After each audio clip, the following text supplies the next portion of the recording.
Welcome, ladies and gentlemen, to another episode of Cuz You Don't Know Football. Guys, we had a crazy week 3. So we're about to get right into talking about week 3. We're going to talk about week 4. We're going to talk about some surprises. Listen, we're going to hit y'all up. And we got the realness back in the building. My boy JB. JB's in the building. So let's see what's going on with him. Yo. Jay, can you hear us? Yes, sir. Yes, sir. What's going on, family? Welcome back, man. It's been a long time. It's been too long, man. Been a minute. Yeah, it's been a minute.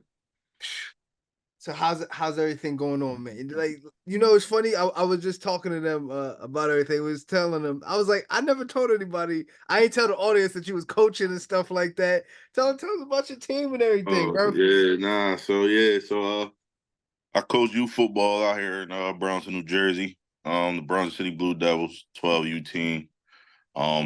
It's funny. I was telling Reek that I had a little rough weekend this weekend. My boys took a bad loss, but yeah, it's pretty good. I've been coaching for years. I actually this is my first year coaching 12U. I usually coach younger kids, so I usually coach the 8U teams.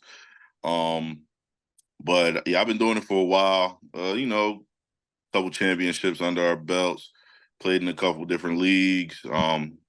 It's definitely fun. It's like that. It fills that void of playing. See, and that's the thing people don't understand. Like when you come from playing football, like it's a huge void when you don't know what to do with yourself after that.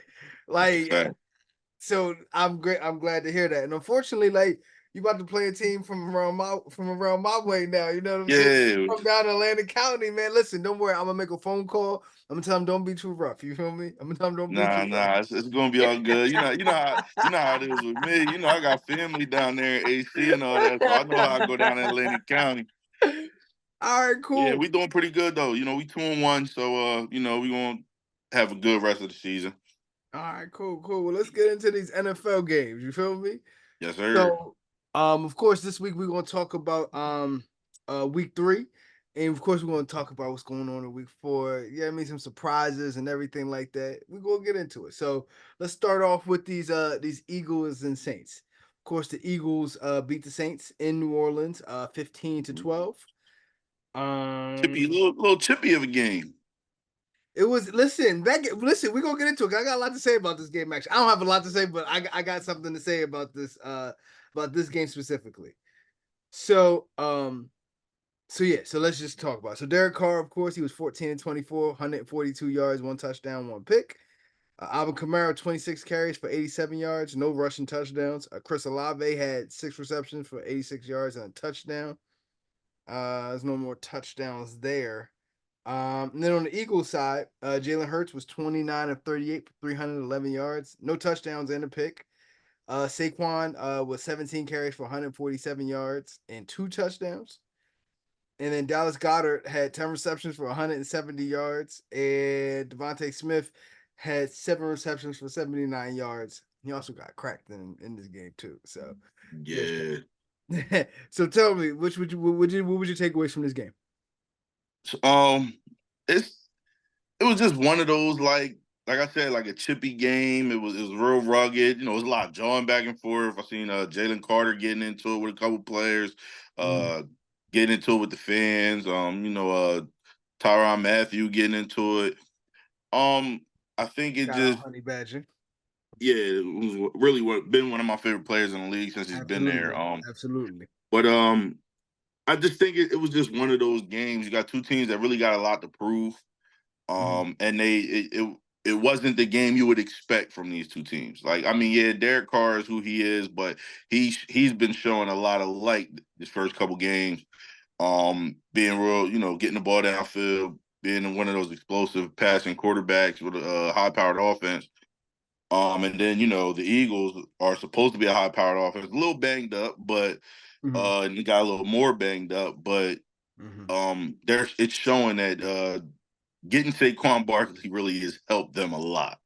And that might be scary for the rest of the league because you're showing that you can win different ways. Like, it's not always going to be the Jalen Hurts, running and throwing the ball downfield to your AJ Browns, and then you got a running back that they're hopefully they keep this up because they did this last year. They Yes. started the year off Yep. giving DeAndre, and they're not the same running back, Mm-hmm. but they started the year off giving DeAndre Swift the ball a lot, and then they turn around and stop. And then they start spelling them, and then they start doing all those things. I hope they don't do that with Saquon, because Saquon has shown he's a big part of their offense now. But yeah, it wasn't what we expected to see. But it's still, if depending on what kind of football you like, it was still a real good game to watch, even though it might be boring to some of the average fans. Well, we don't care about them. I'm gonna be honest with you. Yeah, exactly. But like, no, I always thought the ceiling for the Eagles this year was the coaching. So in terms of everything, of course, they got new coaches coming in, but it pretty much came out how bad the relationship got between Sirianni and Jalen Hurts from last year. Like Jalen Hurts really didn't like the plays that he was calling. You know what I Mm-hmm. mean? Like he really didn't like it. So I do expect better from the Eagles throughout this year. I think this is proving that you might want to make sure that your quarterback, I don't care how many weapons you might have, make it easy, what shows to be easier for him and what can translate for him to overachieve is a running game and an offensive line, you know. Mm-hmm. So it's always great to see when like NFL teams they go with the blueprints that basically go for success instead of just all the rest of the teams doing what's popular in the moment. You know, Yeah. but as always, in terms of the Saints, Derek Carr, I swear, it makes me mad because I thought so highly of the Saints last year, and I was like, this is be the year. Derek Carr is always that guy that I've never seen nothing like Derek Carr. I can't even say that he's his own thing. He's great one year, and then he's awful the next year. Like he's not even like good and okay. Like he's great one year. He's carrying a roster. He's showing that he's like a top 10 kind of guy. And then the next year he's just like trash. And it's like I don't know what to really do. Or I don't know how to wrap my mind around what the problems are with him. But I kind of do think this year might be the year that he's doing the overachieving thing. I think it's with Derek Carr, it always comes down to decision making in the pocket. Mhm. He has arm talent. He could place the ball in, places that a lot of quarterbacks can't. It literally just, to me, it just comes down to his decision making. If he's going to hold the ball too long, if he's just going to throw it to the wrong place. Like, he's that kind of guy. I think that's why he looks so up and down, because the teams who get a good read on him, they know what we know, and they exploit it and they expose it, where other teams might, not really care too much for him, and he can make the throwing plays. It's just he's one of those. I don't think he's like you say, you haven't seen him before. I see what you're saying as far as like 1 year being good, 1 year being bad. But I put guys like him, I put guys like Kirk Cousins, I put guys like I had Andy Dalton there. Like, these are all guys that kind of do the same things. Like, they'll make it look real good one day, and then the next day they look terrible. But like the And other two that you said was more consistent while they were good or consistent while they were bad. Like Derek Carr is like great for a whole year, and then he's terrible for a whole year. And yeah, I don't know, like it's like I know that's why I said, like, I see what ah. you're saying. It's just it is very, very weird. Um, but yeah, I guess this could be a year he does very good. I mean, he started the first two games are great, and I don't knock the Eagles defense. They're one of the better defenses in the league, so it's okay for him to have a bad game against them.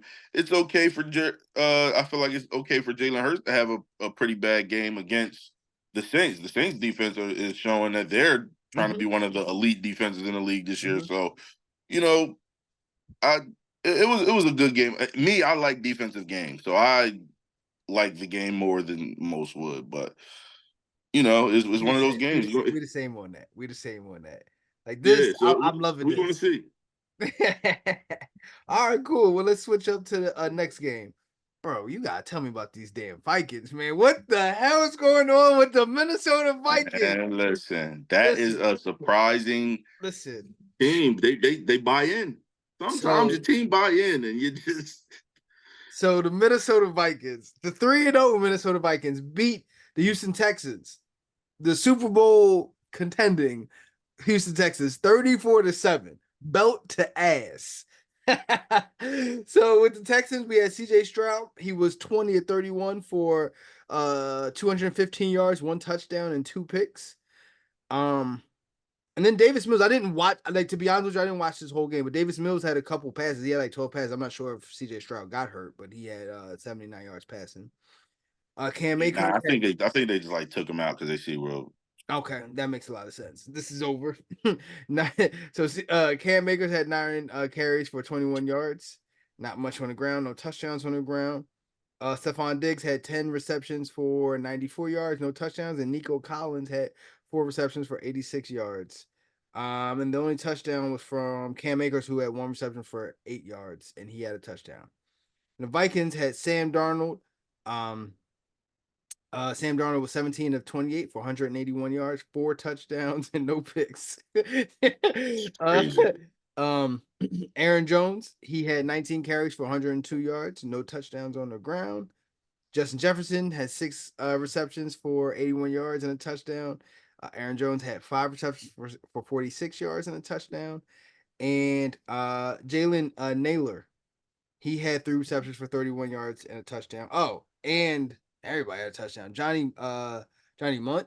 Johnny Munt had 1 reception, 2 yards, and a touchdown. What the hell happened with this game here? The Vikings are doing what they're supposed to be doing. They're playing great defense, and they're getting the ball to their playmakers. And Sam Darnold is looking like, and see, this is why it's weird. I'm not a believer in Kirk Cousins, right? Uh-huh. Kirk Cousins was there, and he looked lights out. Uh-huh. Now the rookie gets hurt. JJ McCarthy gets hurt. And you plug in a veteran guy like Sam Darnold, who I'm not a believer in, and I'm pretty sure there are a lot of people aren't believers in. Mm-hmm. And he just makes it look good. I think they just bought into their system, and they're going to do what they got to do. Get the ball to your playmakers, play great defense, run the football, let it be effective, and it's just working. It almost looks like they built this whole thing. You got your rookie quarterback, your guy that you want to be a franchise player, and you know what everything you're going to need, and he goes down and gets hurt. Hey, plug a veteran in. He's he's just going to do all the same stuff, Right, make it right, look even better because he right. has the experience. But like, so for me, first of all, this is like always evidence to when I tell people you don't, if you was constructing a roster, you don't necessarily want to get the best wide receivers. So I know a lot of people always say get the wide receivers, get the wide receivers, get the wide receivers. But when you can run the ball and you can control the clock, it just takes something out of that team. It's like now they got to play catch up. Whereas like it's different from when you want to do something and when the team says you can't do nothing but that thing that you're good at. Now I'm taking away everything else. But I So, can't say that fully, especially with this Vikings team, hold because on, hold on, they let me let me have. let me finish. Let me finish with this. Okay, okay. So I'm still not a believer in the Vikings. So there's two teams in the NFL right now that I'm watching, and I'm like, I'm still not believing what's going on because how they're winning, even though the Vikings did just beat in back-to-back weeks the 49ers and then the Houston Texans. You can't take that away from Mm-hmm. me. I'm still Top not teams. I'm still not a believer in the Vikings yet. I want to see what they do in like this next month. But for the first quarter of the season, hey man, they didn't lose yet. You know what I mean? Shout out to them. But there's two teams, them and the Pittsburgh Steelers. I'm not a believer in Oh the no, you wildin'. no, It's not about see. We will get to them. We'll get to them. We'll get to we'll them. get to them. Yeah, because We'll get to them. it's not a believing thing with them. But I kind of expected them to win a lot of games this year. You expect well, okay. Keep that thought when Yeah. we get there. All right. So who do we have next? Uh Speaking of the devil, Chargers and Steelers. So of course the Chargers, excuse me, the Steelers are 3-0, beating the Mm-hmm. previously undefeated Chargers 20-10. Let's Mm-hmm. get to some stats. Justin Herbert is 12 for 18 for 125 yards and one touchdown, but he got hurt in this game too. So we got to keep an eye on his injury report. That I do know he Mm-hmm. did get hurt. J.K. Dobbins didn't do much on the ground. It was 15 carries for 44 yards, no touchdowns on the ground. And Lad McConkey led them in receiving with 3 receptions for 44 yards. So did Quentin Johnson. He also had 44 yards, except he had a touchdown as well. Justin Fields was 25 of 32 for 245 yards, 1 touchdown, 1 pick. And N'Keal Harry, Najee Harris. He had 18 carries for 70 yards, and Justin Fields had the only rushing touchdown. And Calvin Austin the third had 4 receptions for 95 yards and a touchdown. And that was pretty much what it is. Let me take this one first because I want to be clear. This is why I'm not a believer. First of all, once again, I just started to look at the Chargers as a team that is can take that next step. And once again, every time I always think that they are about to make that turn, they lose to a team. This is a game the Chargers have to win. I'm sorry. If they're making that corner, that turn, this is a game that they have to win. This is why I say that. You know who this Steelers team reminds me of, and you're going to laugh. This Steelers team reminds me of the Broncos when they had Tim Tebow. When I look at what's going on, I really can't say this offense makes sense for what is going on. Like, it's very sporadic. It's like nothing. It's really nothing. And then like 3 plays. It's no drives. It's nothing. And then it's like 3 plays. And then now they're getting enough of what it is. This might be the game where they scored the first touchdown of the season and they're 3-0. No, I'm not a believer in what this is in the foundationally on paper. Yes, I get it. That defense is legit. I'm not saying nothing. That defense is scary. Najee Harris is supposed to be scary, and I don't think he's really scary. The weapons don't scare me. George Pickens, of course, is really good, but as a whole, if George Pickens as their number one option, I definitely feel as though they needed it coming into the season, needed a wide receiver better than George Pickens, or at least 2 other wide receivers that were around that thing. But I don't think George Pickens is a upper echelon wide receiver. And Justin Fields, like, once again, if what's your boy's name? Quarterback? Russ. If Russ don't get hurt, we're not even talking about Justin Fields right now. So I appreciate what we are seeing. However, I'm not believing in offenses that are just can't put up points. Like this is going to come down, and I really do think this is going to come down at some point. Now I don't know if that really means the Bengals anymore because of course they just lose last night again and they're 0-3. But I definitely feel as though the Ravens are going to resurge and show you exactly what's going on there. So here's the thing. I'm not saying I'm a believer in them as far as they're going to go to the Super Bowl or anything like that. Mm-hmm. I did expect them to win a lot of games because of the defense. And you got to think, this team last year went to the playoffs. Yes, they did. And they went with Kenny Pickett. Yes. So, but they also had Deontay Johnson too as a wide receiver. That's true, but see, this is how it goes though. That it had nothing to do with their offense. It did though. It really did though. It really did. They didn't score. They didn't score a lot of points last year. They scored more than they're scoring right now. We're in week 3.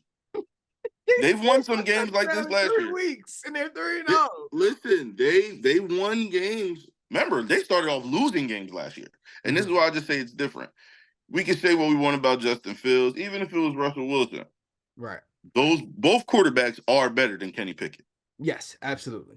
Absolutely. So now, even if you take a loss, they found some other receivers to fit the bill. You know, Calvin Austin, he's more a slot guy, but he can get certain things done. Freiermuth is probably one of the better tight ends in the league. You just run the football a lot. You play great defense. This has been the formula of a lot of teams who've made noise and we didn't expect them to for years. It's just swept under the rug because it's a high-powered offense, pass-happy league now. Mm-hmm. But that defense, like you said, is that legit. Yes. So as long as the team can put up. It kind of reminds me more so, even though not as good as, it reminds me of that Baltimore Ravens defense with Ray Lewis and them. Telling their offense, look, y'all put up 13, we'll win the game. Hold on, but which year are you talking about The with that? earlier years, like Not the 2002, 2000s, whatever. though. The Yeah. 2000s? Yes, this is why I'm saying. Now, I'm not saying they're as good. I'm saying it reminds me of that because the defense is basically telling them, put up like 13, 15, 20 points, whatever. We'll do the rest. And that's what they're doing. Like, yeah, they don't have to put up 30 points to win a game. They can put up 15 and win. They can put up 17 and win. They can put up 12 and win because the defense is really that good. Now, yes, down the stretch, they're going to need more of their offense. It's obvious. And maybe they can't give it. But if this is a team that went to the playoffs last year, and even though they lost the receiver, they got way better quarterback play. I mean, just limit the mistakes. You're in every game, every fight, could possibly win every week. You're better than you were last year. Okay. Better, the defense is better than it was last year, and that defense took them to the playoffs. You add in Patrick Queen, you add in all these other pieces. I figured they would win more games. And I said that when we talked about it last time, where we talked about the Baltimore Ravens being as dominant as they were, and I said it was one team that was going to give them trouble, and it was going to be the Pittsburgh Steelers defense. Okay. And I still see that being the narrative of this season. Like the Pittsburgh Steelers have a very good chance of winning their division still. We'll see.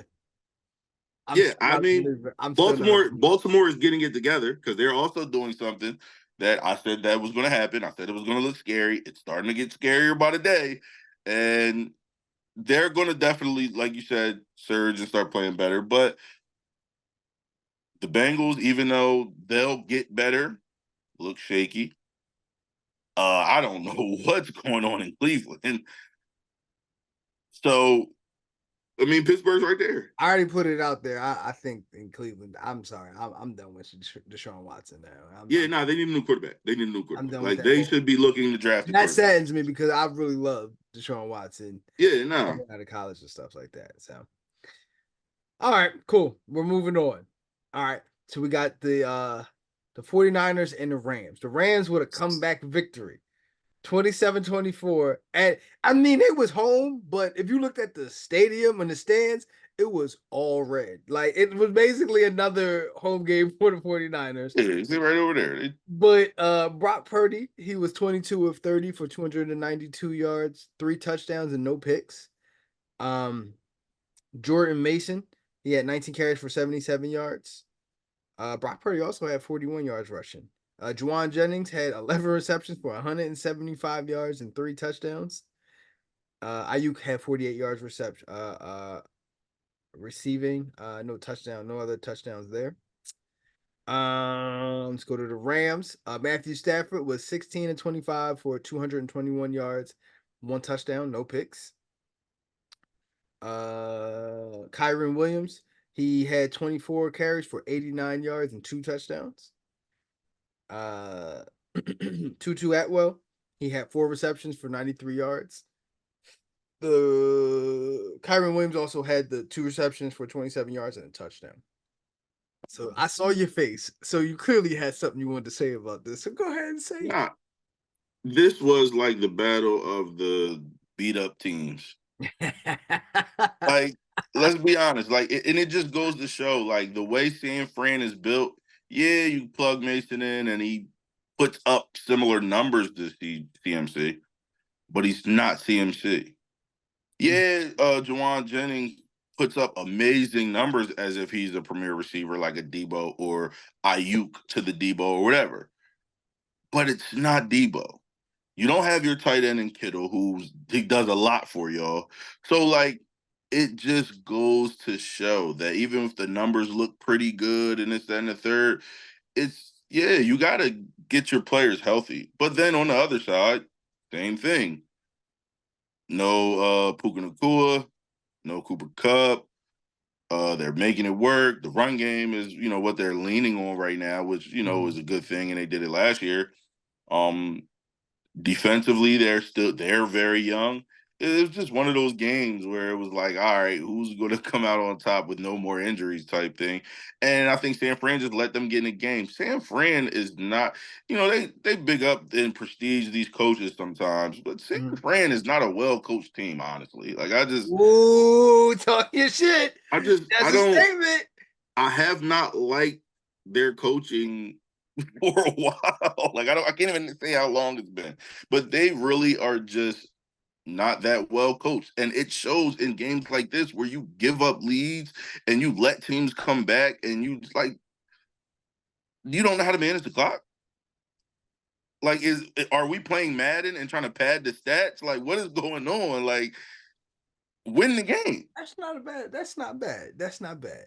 And then on the other hand, honestly, when we're talking coaching, I've kind of always like LA's coaching. So like McVay, McVay.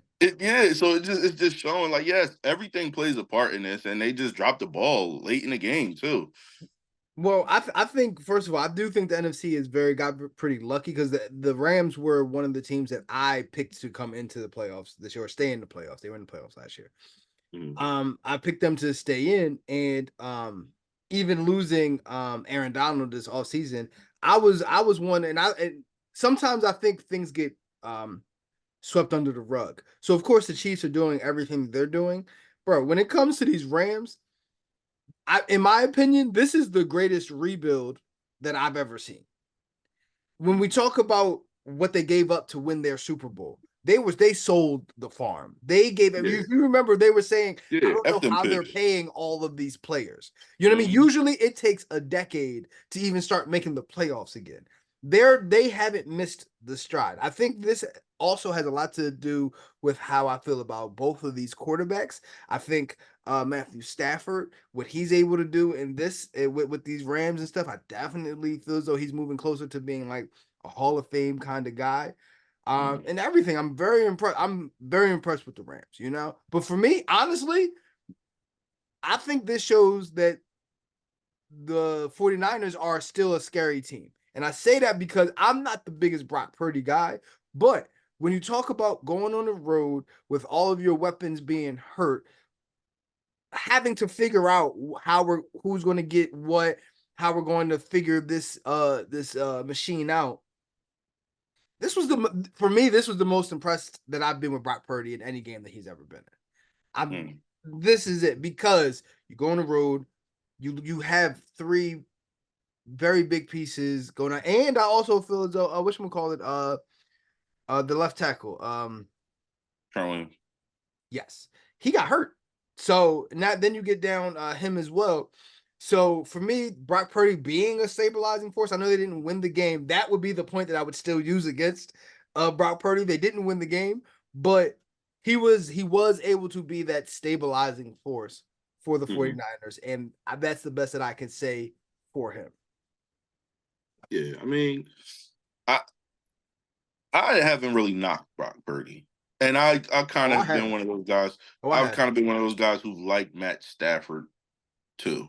So yeah, it was just like I said, it was just one of those games. You got two quarterbacks, um, a lot of weapons out, and just who can win it. And it's a division game, so division games are always going to be a little bit more crazy than other games, and you know that game is going to mean something. Like when it comes down to the stretch, that game is definitely going to mean something.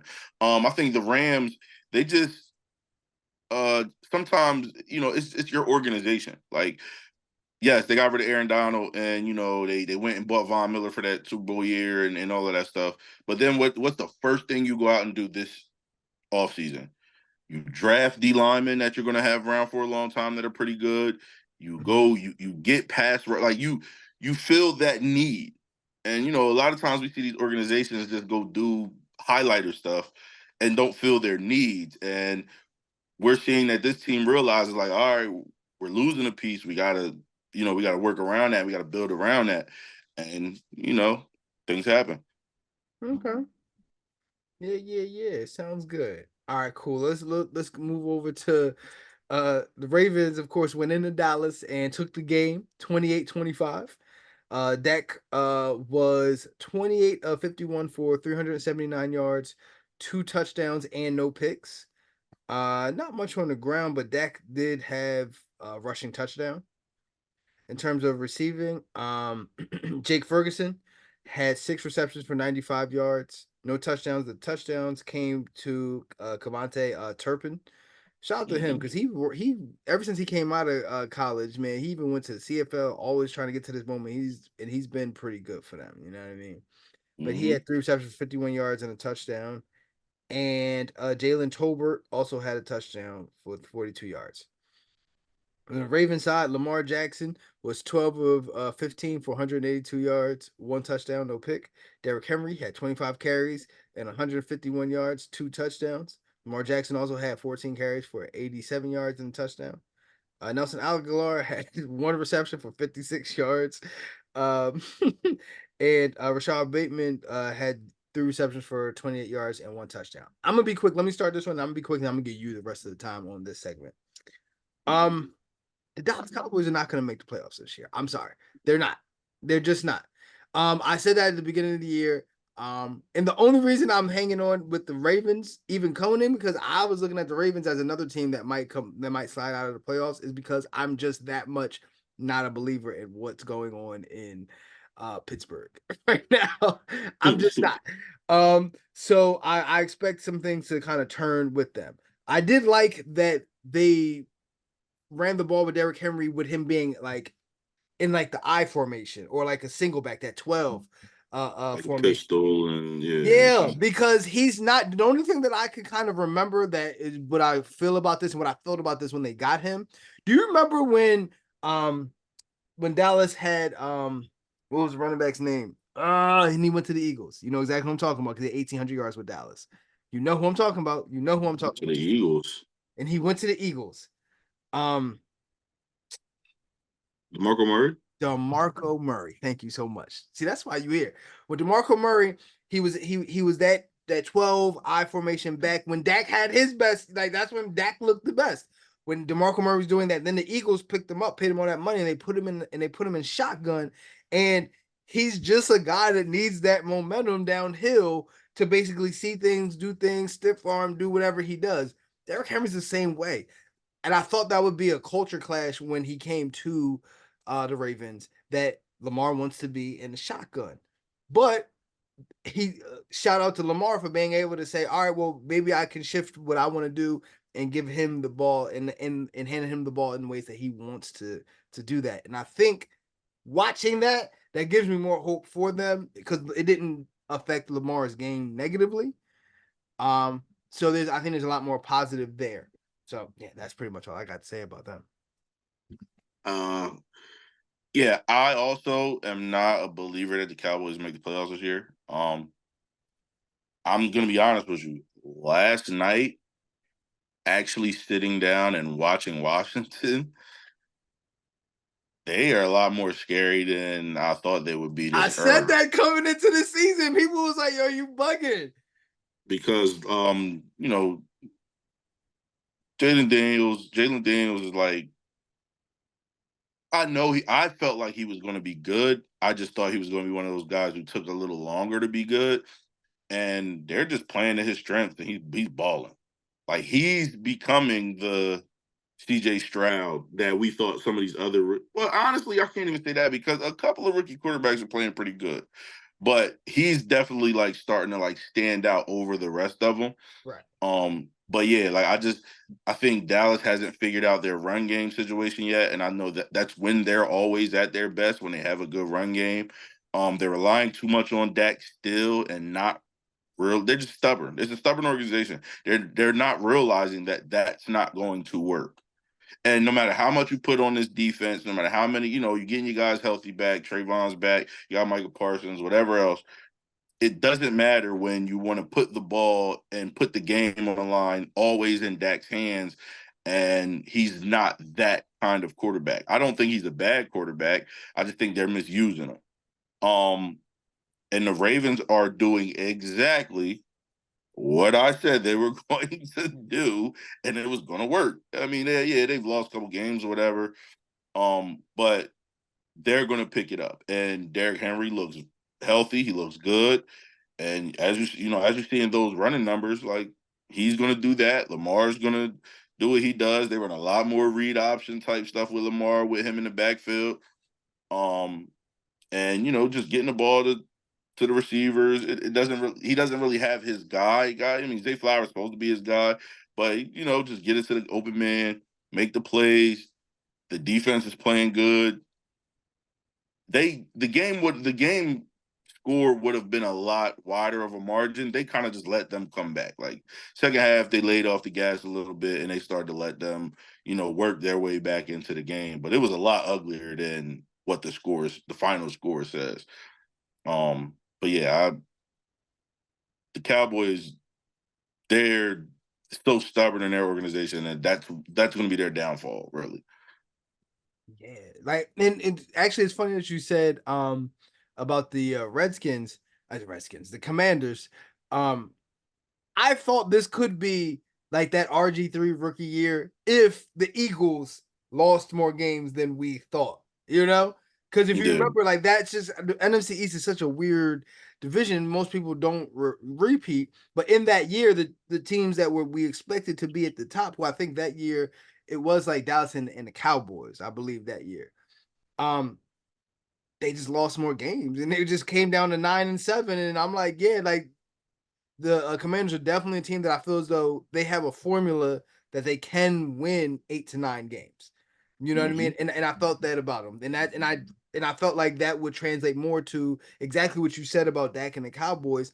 I don't dislike Dak. I think Dak is a good quarterback. He's not top of the league quarterback. He is a quarterback that can win a Super Bowl if the ball is not if he's not the main decision maker, if he's not like Hmm. carry us Dak, and Yeah. and I think when they start looking at him in that light, that's always the problem they're gonna fall into. But that's Jerry's fault. I don't think any other organization will use Dak this way. I think this is like Jerry and the coaches. This is the Cowboys. This is the Cowboys being the Cowboys. I kind of agree with that actually. We came in segment one. Of course, we had to get to the bottom because we gotta get to the bottom of some of this shit. You know what I'm saying? Like the people need us. You see what I'm saying? Hmm. This goes far beyond just having a conversation. The people need us. Do you see what I'm saying? And that's all I got to say. That's a fact. So, so surprise teams or surprise players. Um, we can jump back and forth, or you could just tell me all your surprises, and I'll tell you mine as well. So, I mean, obviously the Vikings. That surprised everything. It's surprising because at That's, 3-0, like it would be pretty unlikely that they didn't make it. if they was 3-0 with some ugly ass wins, I'd be like, all right, cool. Sam Darnold out there playing like somebody. Like that's weird to I just me. got one question: are the Vikings going to make the playoffs? Yes or no?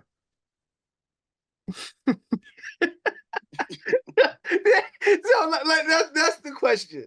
And the I'ma likelihood say says the no. likelihood says at 3-0, that answer kind of is yes, but let me hear what you I'ma got. say no. I'ma say Okay. no. Okay. Because guess what? Green Bay still playing all right with their quarterback Whipped injury. our ass came right on in there. Whipped our ass with I mean, Malik Willis ain't playing no games. And then, you still gotta worry about Detroit. well Detroit's going okay. Detroit's going to win the division. Yeah, but that's what I'm saying. So with that, and then seeing everything else going on in NFC, I can't say for sure the Vikings are going to the playoffs. But they're playing great football right now, and you kind of gotta just give them the love and the respect. Okay. So that's a team that's shocking to me. To be honest, the Bengals are shocking to me for the complete opposite reason. I was going to get there, but I had something in the middle. Hold on. Hold that Oh, Bengals thought. okay, Hold that Bengals thought because I wanted to keep it right there in the NFC North. The okay. my surprise team is the Chicago Bears. I, Why? I I thought that they were going to be a team that definitely made the playoffs. I thought that they were a team when I looked at what they did last year from what their defense was to the weapons that they brought in. Yeah, I'm actually pretty shocked. I saw no, let me say this because I like whenever I say something, I like to be quoted. I saw a lane for a conference championship appearance for the Chicago Bears. The fact that they're 0 I 3 and wasn't they're like so that basically means no playoffs. Yeah, I'm I shocked. wasn't sold. I wasn't sold. Caleb can't just I didn't think he was just gonna come in and be that like everybody else did. He plays too much like a gunslinger to come into the NFL and just dominate. Do I think he's a good quarterback? Yeah, but he's a rookie. He's going to take his bumps and his bruises and his L's, and yeah, that defense plays good, but to what extent, really? So I wasn't really sold. I wasn't really sold on Okay. it. Even with them getting all the weapons and stuff like that. Like, yeah, I see them being a project and making fast, but I didn't see them coming out the gate this year being good. So yeah, I wasn't really shocked with them. Okay. Um, So go back to your Bengals pick now. Yeah, but the Bengals is just like, come on, bro. Like y'all should be winning games. Y'all shouldn't be 0-3. I'm sorry. Like Joe Burrow, you supposed to be back healthy. Yeah, T. Higgins was out for a little bit, but they do look a lot better. That is prime example of why some of these organizations are stupid when y'all try to like undercut players and this and the third. Y'all should see that y'all offense looks best when Joe Burrow, Jamar Chase, and T. Higgins are all on the field at the same time. They should be the people y'all want to pay for your offense. It should be that simple. Y'all should want to get the deals done for all three of them and everything else work out. When those three are on the field together, it clicks better. The defense out there giving up 30 something That points, defense you looks know what I bad. mean? Like, That defense looks bad. That defense looks yeah, so like, that's but shocking. see, If anything on that team, I'd say is shocking, it would be that defense. but I'm gonna keep it real with you. I'm not that shocked because I never thought that defense was that good. I thought they were just playing well because the morale of the whole team. I don't think that defense is that good. I don't see where that defense is that good. Like, so I wasn't shocked at that, but yeah, the fact that y'all are out there just giving up touchdowns all willy nilly, like that was bad. Not willy nilly. Yeah, like to have that rookie look that comfortable and just chilling, just throw the ball up the field, just run when he want to. He was having too much fun. He was having way too much fun out there. Okay. Okay. See, I But still so think yeah, I still think the Bengals are a cautionary tale on how you construct your roster. People told me I would lost my damn mind when I said I would trade Jamar Chase instead of paying him. oh no, Uh, that's crazy. I know, right? But And that's super once crazy. once again, that offensive line, Joe Burrow keep getting beat up, man. And I'm telling you, when he retired early, like Andrew Luck, y'all gonna be like, well, how did this happen? Because he took hits his whole damn career and I didn't protect him. And they people think that wide receivers can bail you out when the fact of the matter is wide receivers need so much other shit to go right. They need an offensive line to block. They need a quarterback to throw. They usually need a play action pass to get open too. And I just wouldn't. I can see the error in the ways of constructing your team with these top 5 wide receivers or best wide receiver core arguments. That I'm like, oh, I would get so much more for a wide receiver than Yeah. No, I'm not trading Jamar Chase though. That's kind of crazy. I would trade him. I would trade him. You But heard it here first. I'm trying to like other Sam Darnold is a guy who I'm just shocked playing well. I was gonna say Derek Carr until he had the bad game last week. But I'm gonna be honest with you. It's not a lot of shocking things going on in the NFL Oh, to I me got this one year. more. I got one more. Oh, The Seattle Seahawks. I think that's shocking. I so last year it looked like they were going 2 years ago. It looked like they peaked, and last year it pretty much was evidence of a peak more than what mm, then trajectory going up. Um, Gino looked like he had peaked. You know what I mean? All of that looked like they it looked like which one? Lockett. We didn't know we had questions if he was going to be. I think he's definitely like their third option now. yeah, now, yeah. Yeah. So looking at it, I didn't read it, but like I can't say that I expected the defense to play well. Philip Walker Well, actually. that's really what they've been building on lately, and that I mean, they got a top corner, a top corner tandem actually. So they got some young front seven guys. I wouldn't really call them shocking. You know what I mean? But also having a brand new head coach who never was a head coach again. That was the end of what I was going to say there. yeah, that is true. He was never a head coach. And which one? McDonald. Can't think of his first name, but McDonald. But you know how it goes. Sometimes you just know the football. You know football. You know the game. I'm gonna be honest with you. And the fact that they're 3-0, 2 games ahead of everybody else in their Listen, division. I never been a GM in my life. Pay me half of one of these GM salary and watch me turn that team around in 2 years. Some of these GMs are pretty bad. I ain't gonna lie to you. Like, yo, these guys I getting mean, like paid a you lot see, of like, money to do I feel nothing. I feel as though that's an arrogant thing to say, I but don't like care. I be feeling like that too. I'll be like, nah, you don't construct this properly. Yeah, no, it's wild. It's like it almost looks like they don't do their job. Mm-hmm. Yeah. And they just continue to not Yeah, do their but job. it's not even just them, it'd be the coaches too. And I'll be looking at game plans, like what you was talking about like Caleb Williams and stuff. I think that's coaching. I really don't think that's Caleb Williams. I think that's the coaches. And I think another evidence or another situation of that is in Indy. Why are you looking at rookie quarterbacks or quarterbacks who have started 5 or less games and saying, "Save me"? You're supposed to protect a guy who don't know how to read defenses. It took Patrick Mahomes in year 3. He was like, or year 4, he was like, yeah, I couldn't read defenses that well in the first 3 years. Andy Reid protected him. You know what I mean? You protect him. You don't look at a guy who doesn't know that a shift in the defense is not used to a safety coming down and him still being in cover 2. It means something. Like they don't know what they take the bait all the time, and they Yeah. keep having these game plans that say that this young quarterback bail me out. So it's not even just the GMs, the coaches too. I'm like, what is going on here? Like, I mean, but a lot of these coaches are doing best with what they have. Like it's only but one or two coaches who can really sit in the room with the GMs and all of them and make decisions about what kind of players they want. Some of these guys are coming in there and they're like, "Look, this is your roster. Make it to the playoffs with it."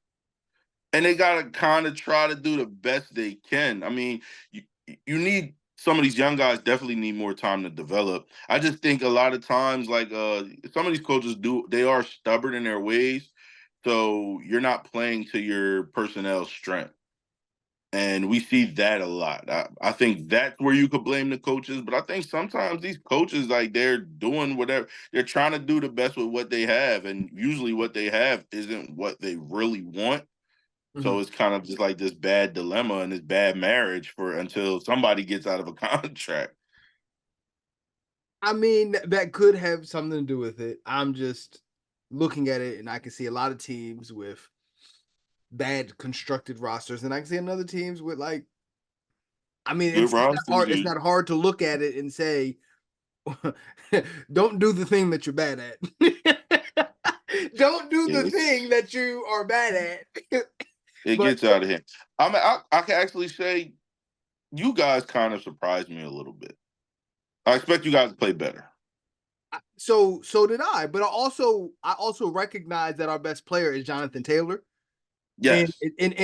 they I don't think that they get that yet. So once again, the game plan, I don't even think it's Anthony Richardson. Like I think Anthony Richardson throwing or starting 16 games since high school, you don't come into you're not going to be able to read a whole bunch of stuff in the NFL. And they are looking, the game plan is Anthony Richardson save us when they should be handing the ball off about 30 times a game True. and using play action to open up windows for him to see things clearer. And if we were 1-2 doing that, I would still feel better. But we're 1-2, and I don't see that they understand the game plan is supposed to go through Jonathan Taylor. Yeah. I mean, yeah, that makes sense. Definitely. But see, what happens is when you think these organizations are going to get on track, you get CJ Stroud coming there and lights out. Now everybody's like, see, Disruptive, it works. disruptive, It disruptive. works. And then that just messes everything up. Like I said that about us. We jumped in the gate. First game, Bo Nix threw like 59 times. Why? 2 game, now we get to week 3 against a very good defense. He looks more comfortable. He's out there throwing the ball around. When he doesn't see the play, he takes off. I would actually say y'all were a little different. Continue what you're saying, but I'm gonna say why I think y'all's situation is a little different, and why I don't think it's as bad And as just y'all doing. But it's just I think they're starting to see it a little bit better, and then he's working around with a young roster with him, so they're all growing together with the couple of vets we have.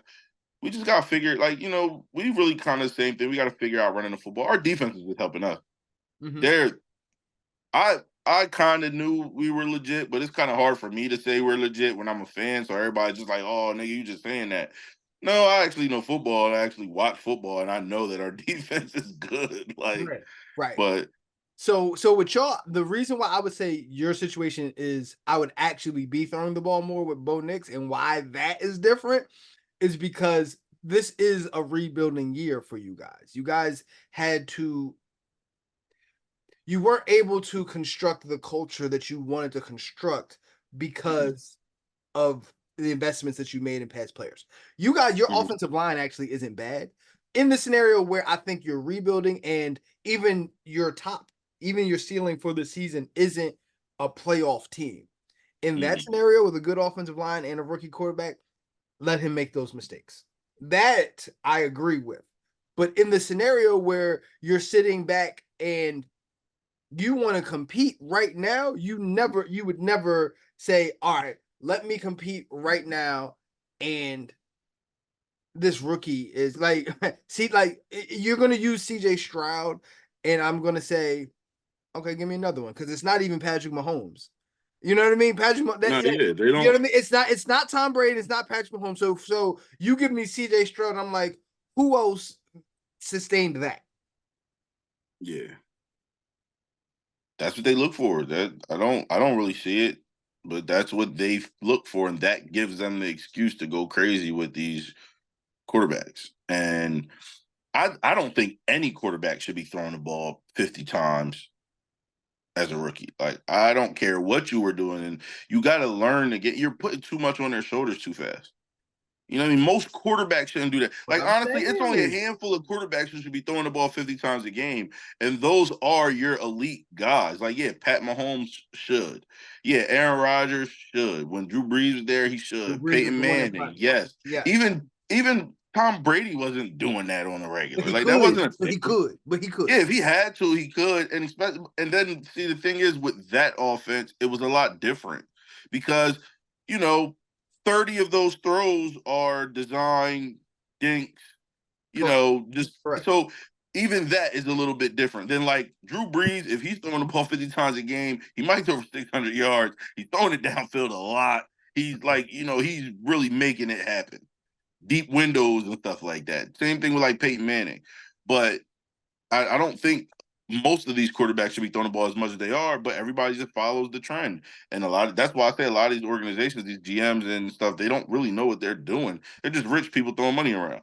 Y'all don't know what y'all are doing. Y'all not constructing this the right way. Y'all not building it the right way. And some of these coaches, y'all are going with that flow too, because some of these organizations are scared to, you know, they're going based on what they think the fans want and what's going to bring money in and stuff And like that's the problem.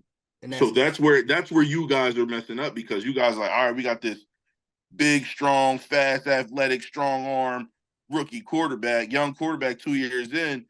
Let's get him in there, throwing the ball around, make it look beautiful. And it's like, you ain't going no games like that.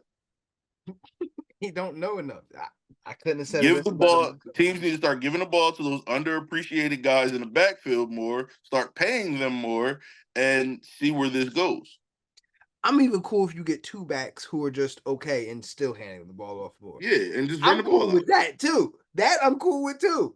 But Shit, y'all got Zach Moss a payday for that. yes, absolutely. See? Absolutely. All right, cool. That first of all, that was a dope segment right there. That was dope. Um, let's close this out. Let's get to our week 4 games to watch. All right, Saints Falcons. Who you got in that game? I'm gonna drink the juice, man. I'm He's going with the drinking the Falcons, Kool-Aid. man. He's drinking the Kool-Aid. Going with the Falcons, man. I don't know, man. I like what Raheem Morris is doing, man.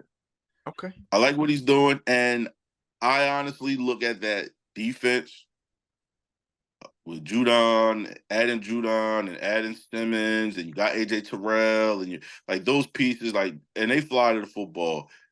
You got Bates. I think they're real good, and just they got the young, explosive offense. You got the tight end. Darnell Mooney looks amazing in that offense. Just got to keep finding ways to give him the ball. Kirk Cousins, man, he's doing what he's doing, man. Captain Kurt. That's going to be a great game, though. Like I think that's going to be a great game. That might be one of the better games this week. Might be the top game this week to watch, even though a lot of people wouldn't agree. Right. So the reason I put this game up there was to really highlight to myself how crazy it is. But like, I think the NFC South is going to put two teams in the playoffs, and NFC South was definitely looked at to be the worst division in football, and I think they're going to put two teams in the playoffs now. With Times that have definitely said, changed. with that said, I'm going with the Saints, baby. I think now if the Falcons had lost last week, I would feel vastly different about this. But the Falcons won. No, the Falcons lost. They did lose. Yeah. They lost. Excuse me. If it wasn't so controversial, that's what I'm gonna say. If it wasn't so controversial with people feeling like, oh, we could have won that game. I hate those kinds of losses. I would rather get blown out by 30 than lose by 1 and not go in heavily on correcting the bigger issues. I think the Falcons look at this and say we lost by like 1 score to the Chiefs, and the Saints ain't the Chiefs, and I think the Saints get them. It's definitely gonna be a good game. It's a division game. But yeah, I'm actually I've been drinking that Atlanta Falcons juice since the I'm beginning of the not season. mad at it. I'm not mad at it. Definitely turning it around. I'm not mad at it. All right, cool. So now we got. See, I actually, even when I put this list, I kind of thought the Chargers were going to win against the Steelers at that I'm point. never sold on the Chargers. But now we got I did have them on here. Chiefs, Chargers. I'm not sure if Justin Herbert's going to play. I don't know if he's hurt or I not. don't care if he was going to play or not. They're gonna lose, and they might actually lose pretty bad. Mm. And it's just I'm actually a little impressed that they're figuring it out on offense. J.K. Dobbins has actually been great. He didn't have that great of a game this week just passed, but he's been a major part. There, and I'll give Herbert his credit. He's actually figuring it out with no real number one. And they got the rookie McConklin wherever. They still got Quentin Johnston, who stepped up bigger this year from what he was doing. Because they were talking about the biggest bust, and he was so terrible, and he should have been off the team. He couldn't catch the cold, and all of that stuff last year. They did, and he didn't caught a couple touchdowns this year. Kind of helping aid that offense. But yeah, no, I'm not sold on them. I don't think they're a threat team. I don't think they're a scary team. Just reading, Derwin James is suspended now, so he's not going to play for a little bit. And Kansas City about to walk all over them. Yeah, Kansas City's going to win. I don't even think it's going to be a close game. I think it's going to be a blowout. Kansas City's definitely going to win. I got nothing against that. All right, cool. Ravens versus the Bills. So hold on. Oh, so hold on. So before this season even started, I want to just let you know I thought, or I still think, Josh Allen's going to be the MVP of the league. I do think he's the MVP of the league. That's how much I really think about him. I'll just go in and think what I think here. However, I do think they're gonna lose to somebody. I think the Bills don't have enough to exploit where I think the Ravens are limited. And for that reason, I don't think this is a bad matchup for the Ravens. And for that reason, I'm going with the Ravens in this game.